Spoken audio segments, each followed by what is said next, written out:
Hi, we've just passed the spring equinox and I thought I'd take you for a garden tour today to see what is beginning to sprout, what's in flower and what can be used for bouquets in now, really.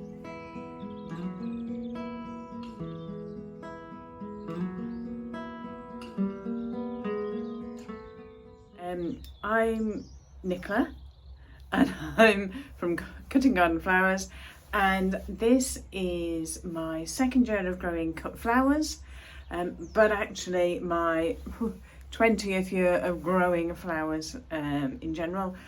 The garden that I will be showing you, because that's where the most life is, because it's a lot of perennials and things like that, that has been ongoing here for many years. It was active before I moved here, and I've just remodeled and shifted things around, but essentially everything was there beforehand, and that's I've been maintaining it and in charge of it for the last 12 years now, I think. So yeah, I thought I'd take you around. So this is March the 21st. It's first thing in the morning. We're dodging rain showers, but hopefully we'll have a bit of bird song to help us along the way. As it's March, one of the key elements of a March garden is hellebores and daffodils. So we have got quite a few of those sprinkled throughout the garden, and I may take some cuttings to do something with them later. What we've also got is this cherry tree. Difficult to tell in this light, really. Let me see if I can find anything. So that's a cherry tree. It doesn't actually produce any fruit. God, sorry, I'm moving this camera too much. It doesn't produce any fruit, but it's quite pretty at this time of the year. And this is one of the earliest blossoms that we have. We have had the apricot tree. Let me show you that. So this is the remains of the apricot tree. There is just one, maybe two branches still in bud, but that's about it. We did have a sharp frost and snow actually whilst this was in blossom, so I'm not really expecting much from this fruit-wise this year. We have also some apple trees, pear trees and a plum tree, but they're not yet in blossom. Here we've got some Euphorbia that is just starting to sprout out. I'm not sure what variety it is. I think it's actually self-seeded though, because I don't remember seeing it there last year, but I did plant a new variety and I maybe did put it there, I don't know. I'll show you the bigger plant if it is the same thing in a bit later. And just next to it we have some corners, and that is just coming into leaf, so that will need to be cut back soon. But that's been lovely, quite a bit of stem colour throughout the autumn, throughout the winter even. This area here is really my shrub area, so nothing really is looking much at the moment. This is a bit of a dog rose, so nothing there. Everything is just thinking about coming into leaf, but not quite there. And this is what's made me do this tour, because I only just noticed that the Hosta is starting to sprout. I'm not sure whether this is particularly early actually. I've never noticed it so early before, but it's just coming through. So that's going to be great in the summer. Behind it we have a few hyacinths that are ready to pop into colour and scent the garden with their gorgeous smell. And then we also have a little bit more Euphorbia. It's a different variety to the one I've just shown you. And that is really good just for general foliage. It sows like a weed in my garden, but it really just adds a little bit of greenery to any bouquet, and it's there throughout the summer. It doesn't really matter about the heads. They become bright green and then just mellow away, but they're lovely for any form of bouquet. This tangle of weeds is actually my perennial sweet pea bed. It has got sticky buds growing through it, unfortunately. But these sweet peas come back every year. I don't need to do anything with them. They don't have any scent. The stems are really short. The flowering stem is really short. But for using the leaf and all of the twiddly bits, you know, the extra twiddles that come out, I don't know what they're called, the things that try and stick on things, they're great in bouquets, and I don't really need to do it. So I haven't sown any sweet peas because I just make use of these. I put through the bed some hyacinths, and they're just coming into flower. So yeah, hopefully that will be good soon. This is one of my favourite spring displays. It's a flowering currant. In a previous garden I had it. It was one of my favourite plants. It was in a delicious deep pink colour. This one is paler,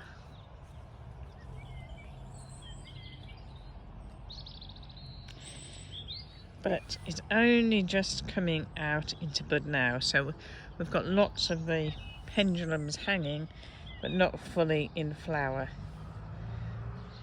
In the background we have the witch hazel that is now finished, but we've got the willow coming out into greenery now, so just starting to leaf up, and you can see the pink splodges in the background of the Camellia that grows underneath our willow. That bush just goes mad. Let me see if I can get a better picture of it. So this is the Camellia. A bit closer, it is massive, underneath the willow tree, which is also massive. The flowers don't really last long cutting, but the leaf can if you're doing a big enough display. Again, the leaf's quite big, so tricky to make use of, but lovely in the garden nonetheless. Here we have a peony just about to come out, so that's coming out of its winter hibernation. I can't remember the name of this little flower next to it, but if you're making little posies, then they're lovely. That's been in flower for a little while now.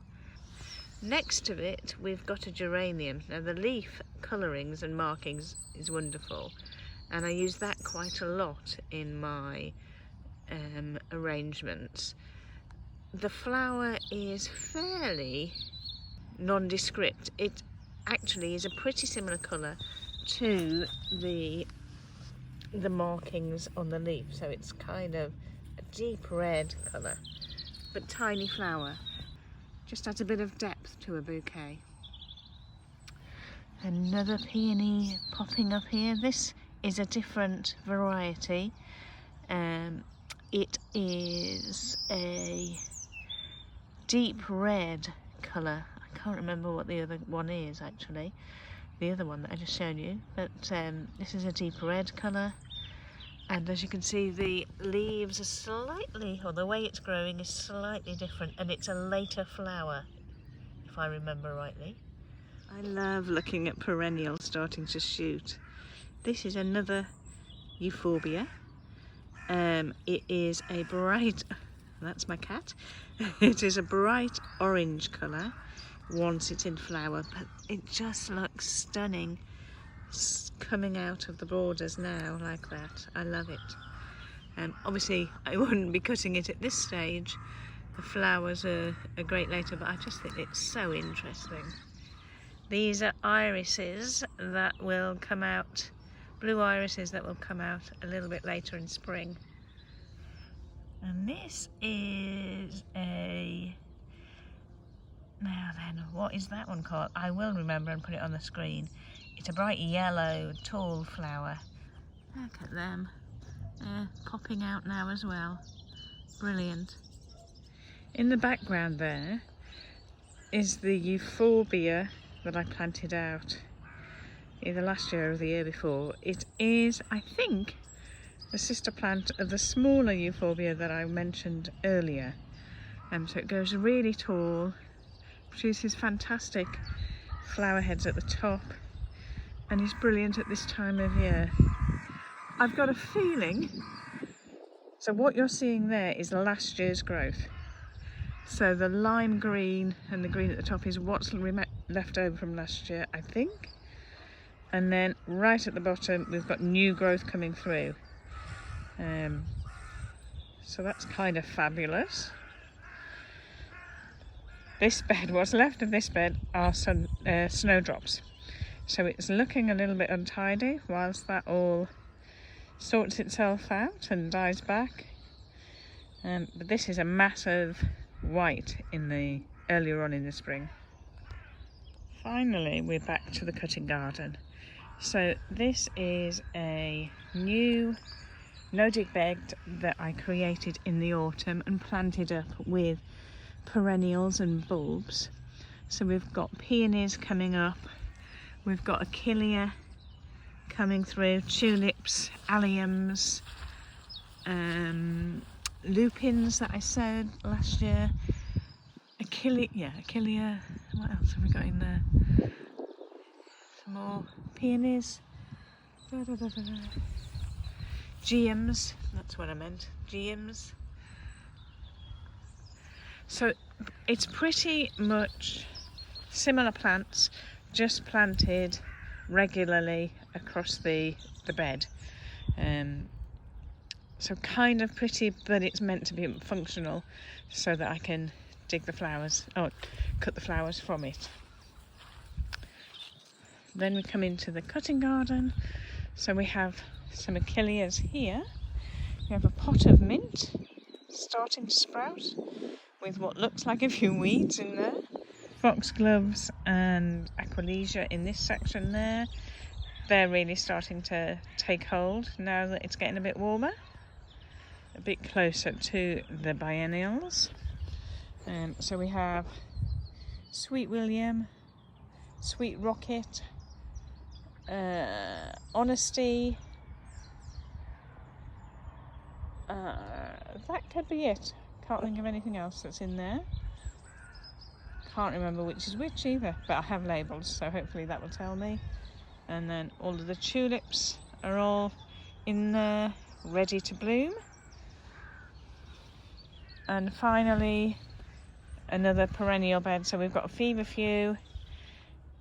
What have we got there? That was, I know the back side of that is achillea.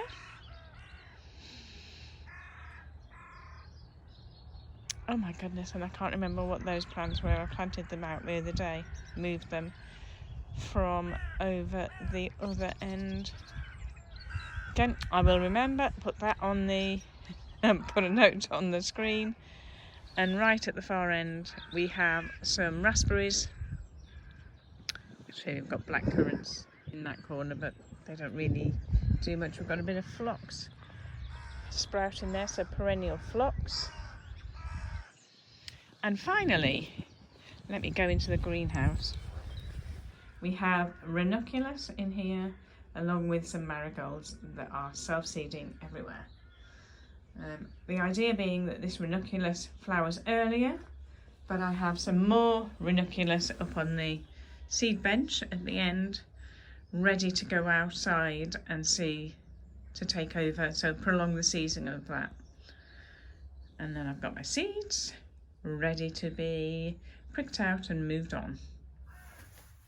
So there we have it. That's a tour of my garden in March, in the rain.